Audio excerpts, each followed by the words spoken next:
Hey everybody, it's Bruce here with Traveling with Bruce. Today's video is about the 10 most dangerous cruise ports for cruise ship passengers. I thought I'd mention this because 30 million people are expected to go on a cruise this year, 2019. The number is growing by 5 to 7% a year.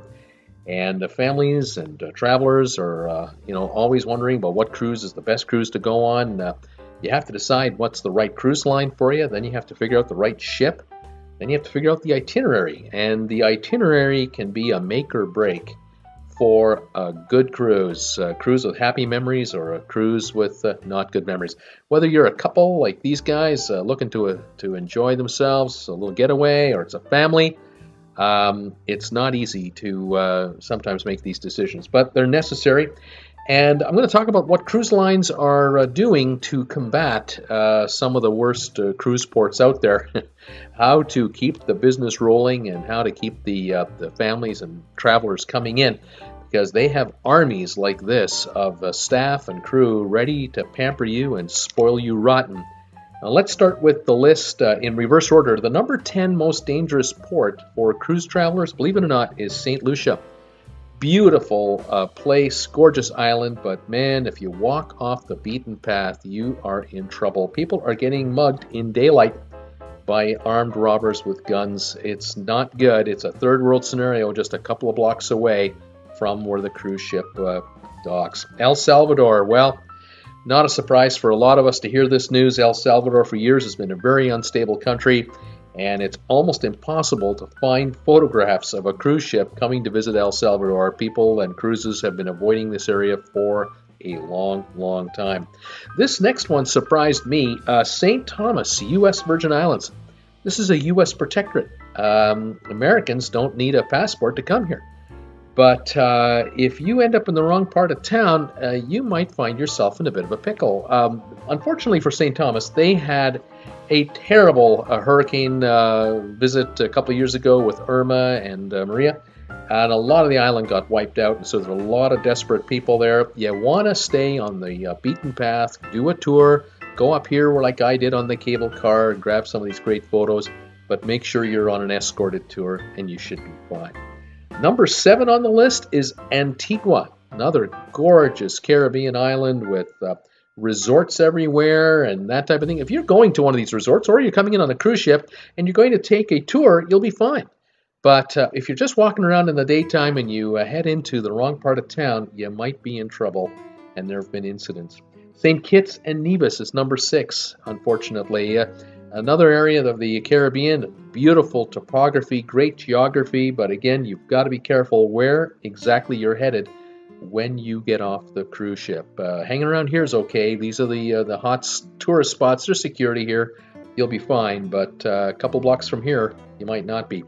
Number 5 is Mexico. Mexico has always been on the list as one of the most dangerous areas for cruise passengers, but keep in mind, to be fair to Mexico, it's a big country. This footage here is taken in Mazatlan, and Mazatlan itself has been a great place to visit. Then cruise lines boycotted it for a while because of gang violence.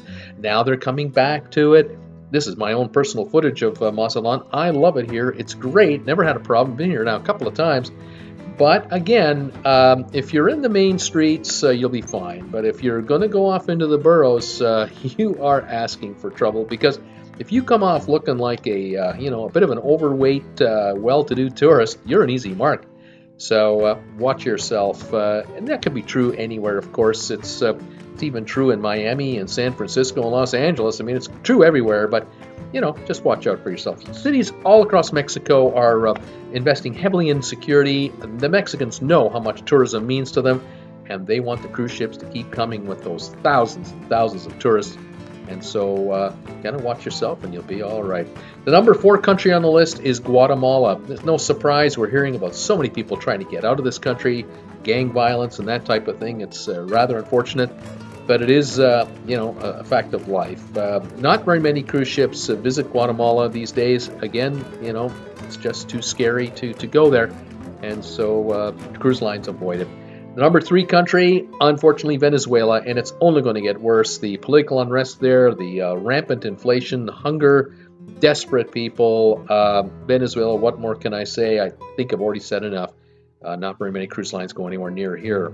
Number 2 most dangerous is Honduras. This is Roatan here. Roatan itself, this area here, you should be okay. There are really no incidents happening exactly right at that spot, but interior of Honduras and just out of town, oh, you're taking your life in your hands. It's really third world, desperate people in desperate situations, and you just have to govern yourself accordingly. The number 1 country, the number 1 place that is most dangerous for cruise ship passengers, this is a shock. It's the closest to the USA. It's the Bahamas. Here's a shot of Nassau with Paradise Island over there on the left and downtown Nassau on the right. Nassau, Bahamas, a lot of incidents of pickpockets and robberies, muggings, all depending on what time of the day or night.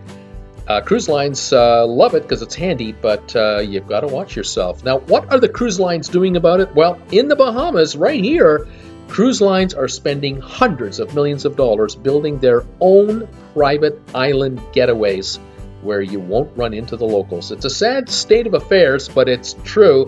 Cruise lines throughout the Caribbean, like MSC on the first set of photos, and now here, Royal Caribbean with Coco Cay, Disney, Norwegian, Carnival, they are all spending hundreds and hundreds of millions of dollars to develop and build out their own private island getaways, and that way the family can enjoy the beaches without being hassled by any beggars. Security keeps everyone in the perimeter, and this area here becomes a family playground. Mom and dad can relax, honeymooners can relax, and so on. This is the way of the future. Cruise lines have seen it for decades. They've already invested. They're going to continue to do so because they want your vacation dollars, and they do not want you worrying about what's going to happen to you if you get off the ship. And there you are. Those are the 10 most dangerous ports, what the cruise lines are doing about it. Join me Monday to Friday, 5 o'clock Eastern Time, Saturdays at 2 o'clock Eastern Time. We talk cruise ships 6 days a week. We'd love to go cruising. Love to have you come on by. Please subscribe to my channel and hit the bell notification icon.